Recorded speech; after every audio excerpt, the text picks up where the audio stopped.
Hi, good morning, good evening, depending on where you're located. And today is International Women's Day. So I'd like to wish you a happy International Women's Day to everyone. On behalf of Black Mental Health Canada, I want to welcome you. My name is Shani Ellis Alman, joining you by way of Black Mental Health Canada's studio on day 5 of our podcast, Coping in Color, Navigating Black Mental Health. I'm your host today, Shani, a trainer, a speaker, an educator, a social worker, a counselor, and founder of Mind Strong, Live Free Mental Health and Wellness. I'm here with the wonderful Athem, who is joining us from our nation's capital, Ottawa, Ontario. Athem has more than 10 years' experience in public service, advocacy, and social justice, particularly around housing and the Black population. How are you doing, Athem? I'm doing good, thank you. How are you? I'm doing well, thank you. I want to start by asking you, is there a quote, a proverb, or the works of an influential person that guides you in your work or gives you inspiration? Yes, there's actually a really nice quote that I regularly go back to, and it says it's by Akala, who is in his book of Natives, Race and Class in the Ruins of Empire, where he mentions, I'd like to start by I was not born with an opinion of the world, but it clearly seemed that the world had an opinion of people like me. So I thought that it was very interesting because often we're not given the chance to give our story. We are attributed a story based off of who we look like. I love that. Thank you so much. Yeah. I know I want to recognize that we have been having some tech issues so far this afternoon. And I know that there's some very patient and loyal participants who have been waiting. So I'd like to apologize for the delay, but I know that you can look forward to a really good and contextual and informative podcast. So thank you again. Atham, I've heard over and over that we in Ontario are in a housing crisis. Can you tell me what that means? Yeah, absolutely. You see, housing and its own is such a, when it comes to access to housing, it's such a complex issue. But there are different types of factor that contributes to what we're currently experiencing right now. So the first thing would be the limited supply of affordable housing for people that find themselves in precarious situation. And we're talking about more likely financial situations. And then the increasing rapidly prices of homes, just generally speaking on the market, high demand for rental properties leading to low vacancy rates across the country.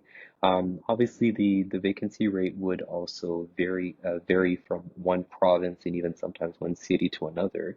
And then the difficulty for first-time home buyers to enter the market. And we understand how for Black and Brown people, how that can translate into a generational wealth gap for that community, and that's something that we have seen systemically all the time.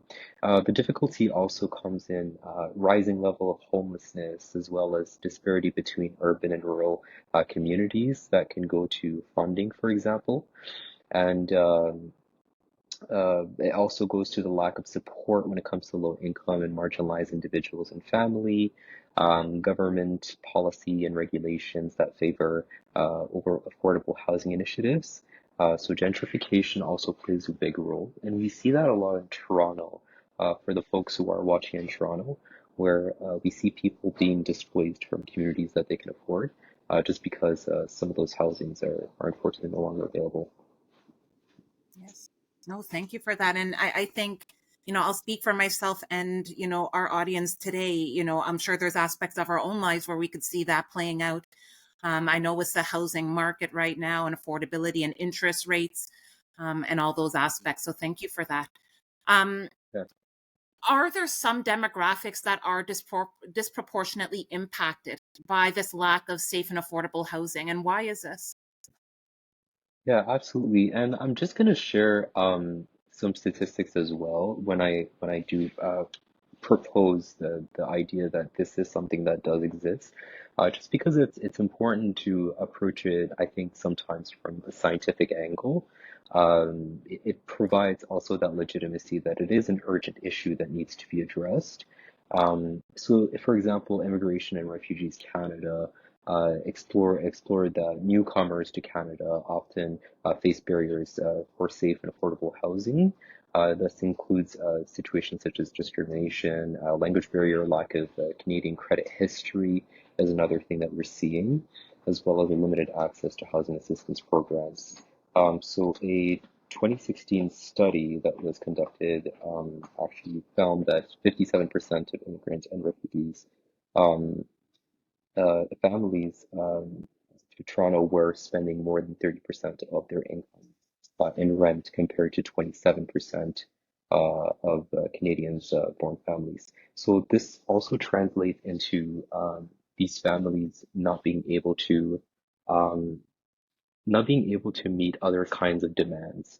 And we regularly see that where people have to choose between food and housing, and that could be an issue. Also, we see an overrepresentation of people with a disability, people living with assistance when it comes to gender-based violence, or people in with mental health conditions, as well as people with substance use disorder. So these different factors would contribute. And then when we're talking about Black people, unfortunately, um, were at a disadvantage in that situation where um, these factors, when added to this reality, are furthermore exacerbating the issue that we're already experiencing, unfortunately. Yes. And you know what also kind of played out for me as you were saying that is, you know, as far as intersectionality is concerned, if somebody has special needs when it comes to housing, if there's let's say, you know, a disability or something, that makes it even more difficult for them to be able to have access to, you know, the type of housing that they need or the supports within the housing that they might need. Yeah, Um, absolutely. Yeah, especially you when again it comes down to gender-based violence against Black women.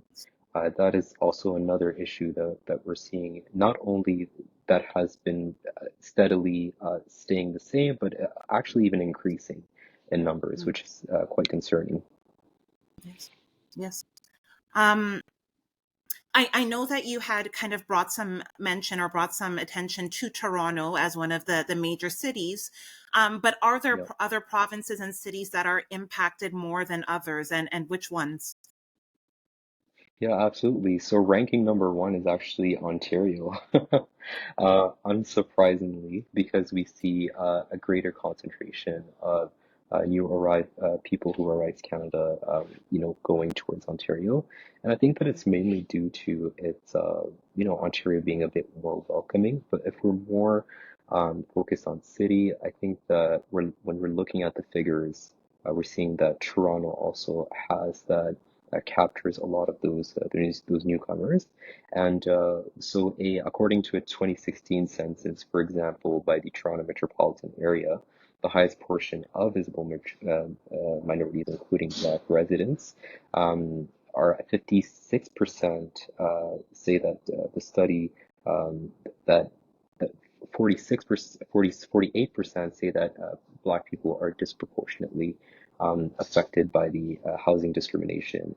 So in 2015 study as well by Ryerson University found that Black people in Toronto are 20 times more likely than white people to experience discrimination in rental housing. So this also can be, for example, whenever they're doing a credit check, if someone is a new immigrant from a predominantly Black country, then they're not able to get that credit check, which creates another barrier, unfortunately. And then in second place, we have Nova Scotia. And although Black people do represent 3.7% of the Nova Scotia population, in 2016, they found that Black and Indigenous people in Halifax were often discriminated against by landlords, faced higher level of eviction, and poor access to affordable housing. Um, so that just makes it that not only are they able to access housing, but they're also unable to maintain it, unfortunately. And then the last place, if I was to give you a third example, in place, would be Quebec. So according to the 2016 census, Montreal had the second highest proportion of visible minorities in Canada. So they're capturing a large amount of that community. However, in 2016, reported that Montreal City Council felt that Black people again were facing significant discrimination in the housing market, higher rates of rejection when it came to difficulty for affordable housing or housing applications. So that also creates another systemic barrier that we're identifying here. Thank you very much. Athem, I know that you're giving us a lot of really good stats and good information. I want to ask just for our participants if you could just speak a little bit louder, just so that nobody misses anything that you have to say. And I thank you Can you for hear me a giving bit us. better now? I can. Wonderful. Okay, great. Um, and thank you for presenting those statistics. I know not personally me, but a lot of people work with statistics in terms of understanding information and also understanding kind of the impact that it's having, the toll that it's having. And in terms of this disproportionate amount of Black people who are without access to safe and affordable housing, um, what other systemic inequities has this contributed to? Um, so we're seeing that, for example, it is having an impact on direct services to people. So when people are living in precarious neighborhoods, those neighborhoods are not equipped often with the large amount of requested for service. So there's then that bottleneck of demand. Hello?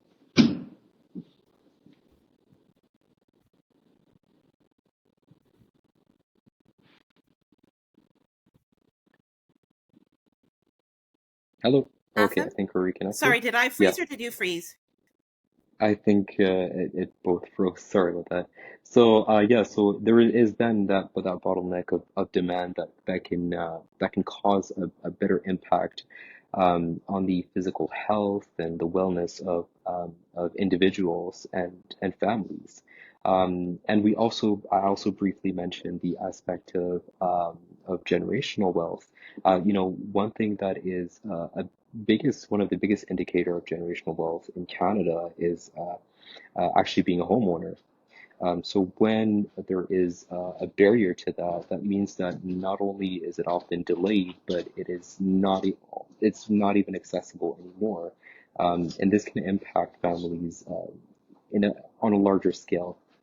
So it would cause, in that sense, for people to have an impact on their health and even their financial capacity when it comes to assisting their homes, their children in future home ownership.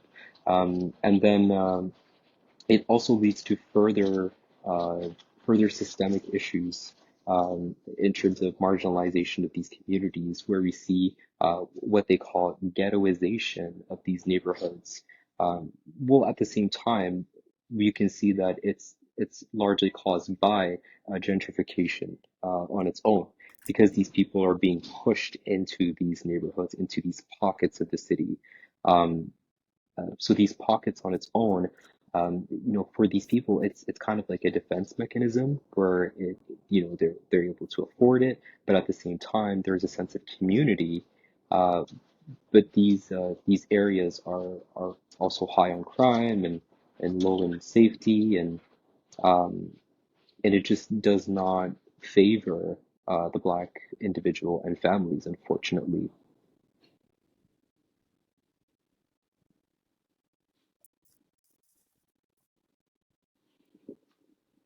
Thank you very much for that.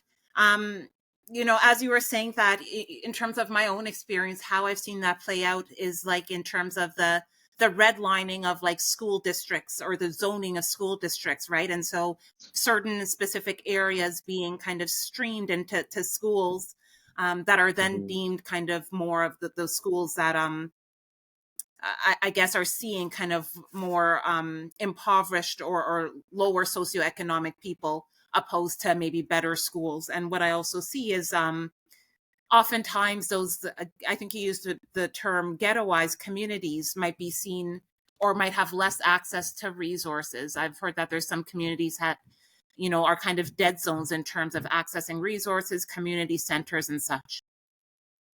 Yes, absolutely. And it also, I think, working in the city in the context of housing, there's something that I've noticed. I'm seeing a recurrence of maybe first generation migrants who live in subsidized housing or any kind of public housing, and then you would see their children uh, applying for these kind of housing.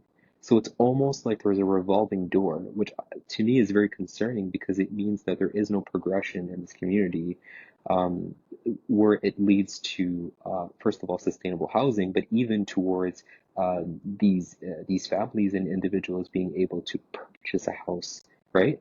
So I think that there is work to be done on both sides on a systemic level.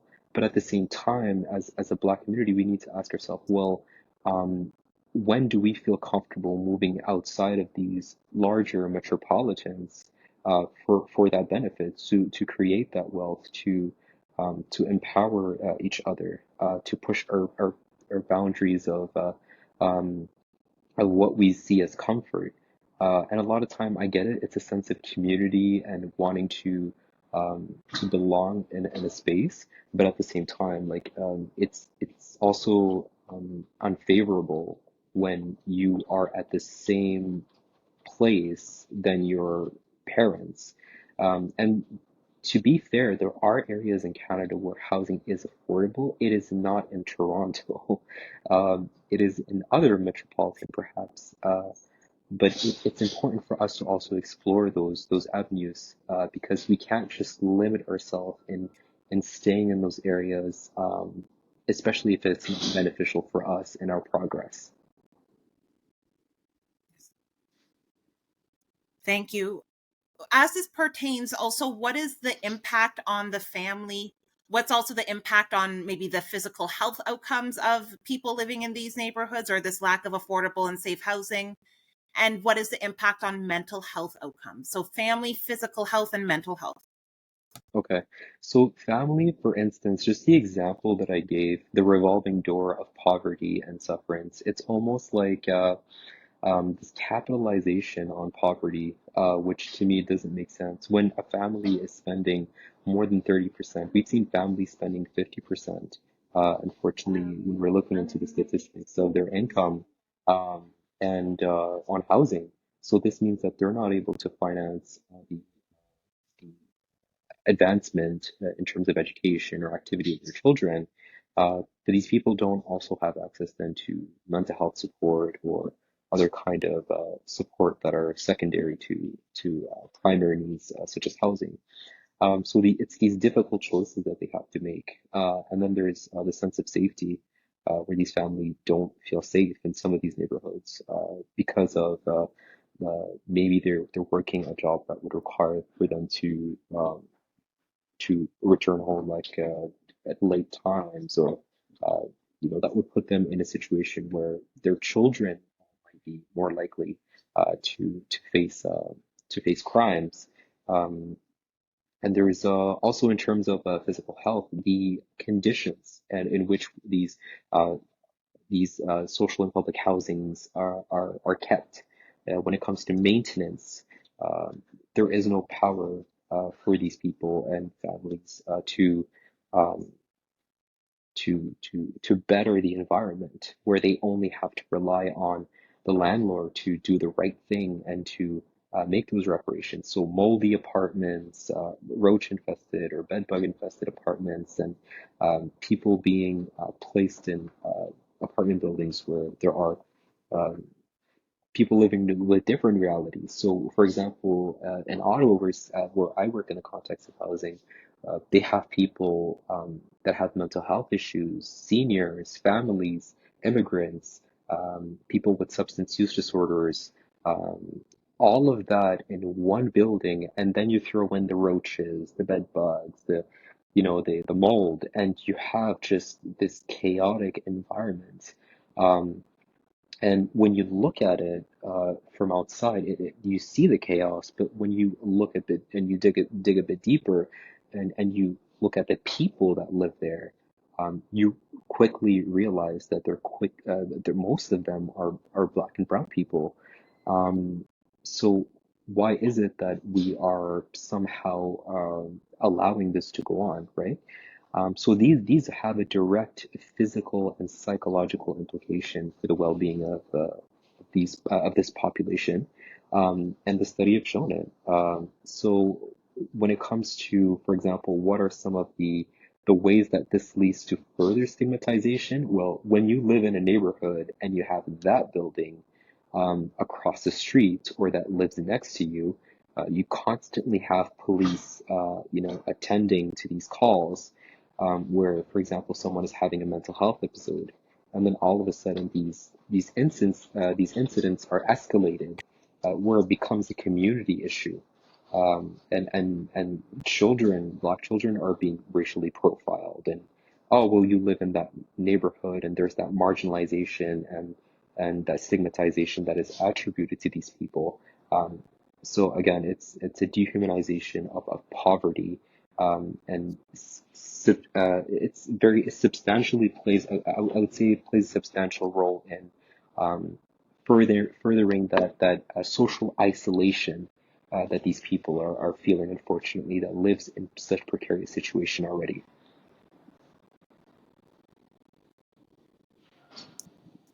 Thank you very much for that, Athem. Um, Atham and our audience, I just want to quickly acknowledge that, we are having a little bit of tech problems. We are going to go just for a very quick break, and I look forward to finishing our conversation in just a few minutes. Thank you, Atham. Thank you.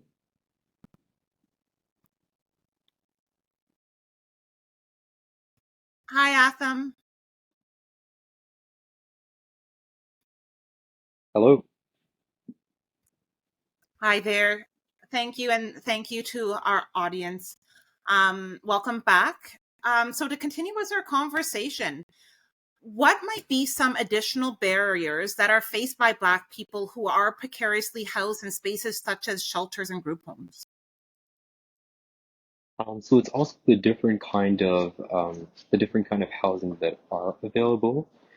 So right now, the demand is actually for single units as well as multiple uh, multiple dwelling units.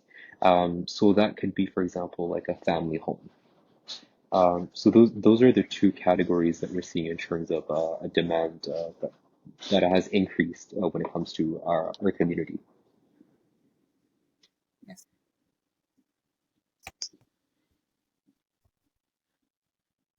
What is the impact on the system when we fail to meet the housing needs of these populations? Um, so if I understand correctly, you're asking what would be the impact on the system? Yeah, like for example, I imagine, just based on some of the situations that you outlined in terms of unsafe housing, bed bugs, other factors like that, that you also might see more presentations to the hospital, let's say. And also, for youth, um, I could see potentially they might, how can one really go to school and apply 100% of your focus or be able to come home and do your homework when there's other challenges that the household is faced with? So, what are kind of Yeah. some other impacts, I guess, or even services that might be burdened just based on this lack of safe and affordable housing? Yeah, so one of the biggest service that we're seeing that is kind of overburdened is food security. Right now is a big is even a bigger topic, because people again are having to choose between eating and keeping a roof over their head, and nobody should have to decide between those two, right? Um, and then also the fact that those community are somehow having to be faced with an increase whenever they're going to the stores. So this has a direct impact on the communities, unfortunately.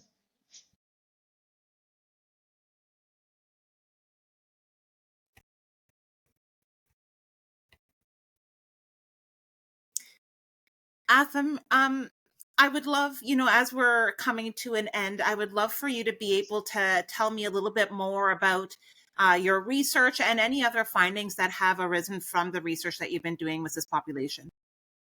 hmm So, one thing that I will want to say is that I don't want to be pessimistic, but I do think that things are gonna continue to get a bit worse before they get better.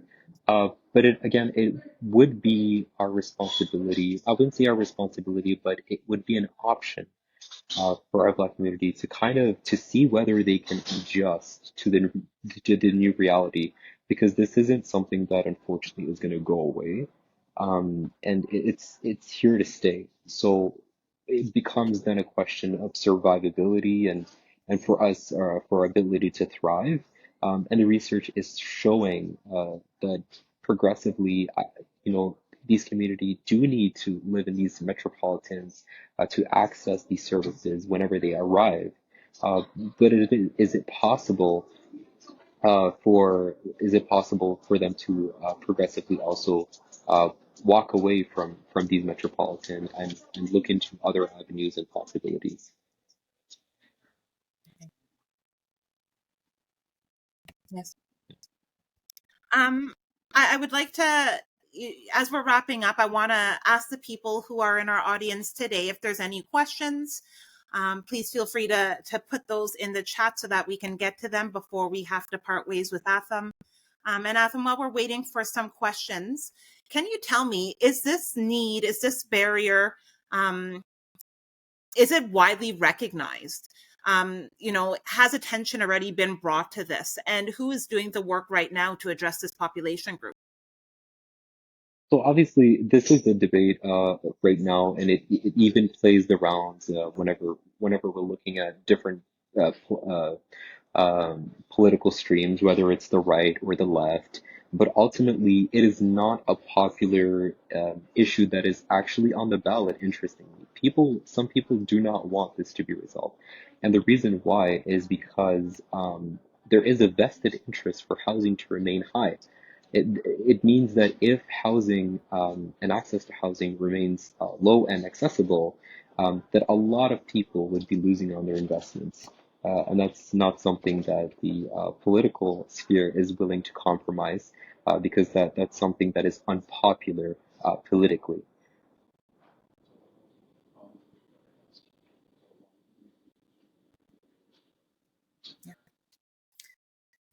We do have a question in the chat, Atham. Yeah. What's the intersection with mental health housing? And do you have any stats around that? So at first glance, I mean, I can definitely share some stats.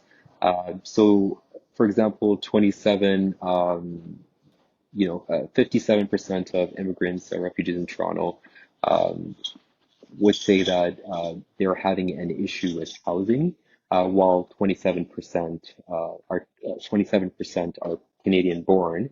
But out of that, you find that 13% say that they are experiencing stress because directly related to that. So we are seeing that there is again people who are experiencing stress, right? And stress on its own can uh, can be experienced symptomatically in different ways. So that also leads to further mental health complications for people, such as anxiety, depression, or other forms of mental health challenges. And it's important to recognize them because the same way that a lack of housing can lead to stress and mental health issues on their own also can lead to insecure housing. A person can lose their job because they're not mentally able to maintain it, or we're seeing also a lot of people um, who are homeless who have to grapple with mental illness. So those two are not are very mutual and binary in different kind of ways. Yes. Thank you very much. Um, I'm just double checking. There's no more questions. Thank you, Priscilla, for that. And you know what? And please correct me if I'm wrong. But um, what I can imagine also is, I know that, um, people of color, Black people are oftentimes, at risk of racial trauma. And I can see how that might be also compounded by the area that you live in terms of, you talked about police presence. Um, it could also be just kind of stigmatizing, right? How people are stigmatized depending on what neighborhoods that they live in.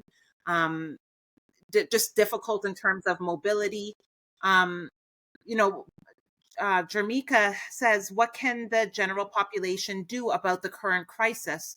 Or is there anything that the general population can do? Yeah, so we're actually seeing in Vancouver, for those people who are avid uh, uh, I would say cheerleaders of staying in Toronto. We're seeing, for example, in Vancouver, different generations of families who are moving together in a single home. So they're either making adjustments, so they're turning those units into multiple units, or they are sharing the home. So it's going to be about how do you adjust to that. But if people are expecting for housing to get more affordable, I wouldn't hold my breath. It's going to take a really, really long time, given all of the factors that have combined this perfect storm and recipe for what we are facing right now.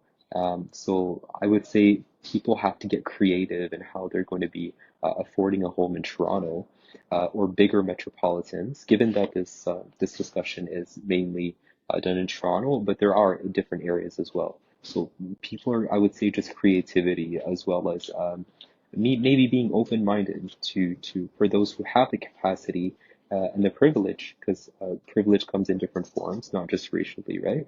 But for those who have the financial privilege of moving away to looking and exploring into other areas, because there are areas where housing is still relatively affordable when we're looking at it from a nationwide perspective. Thank you. Atham, as we're wrapping up and before I close, is there anything that you want to add? Is there anything that you want to share with our listeners? Um, I would just say, if you can go out there and provide support for people who are experiencing these challenges, it's important to stay connected, just because, like I explained, it does lead to mental health concerns. And it's the same way for people who are experiencing mental health concerns who are not able to maintain housing. So just having that empathy towards one another and trying to understand why sometimes these things, these issues are there.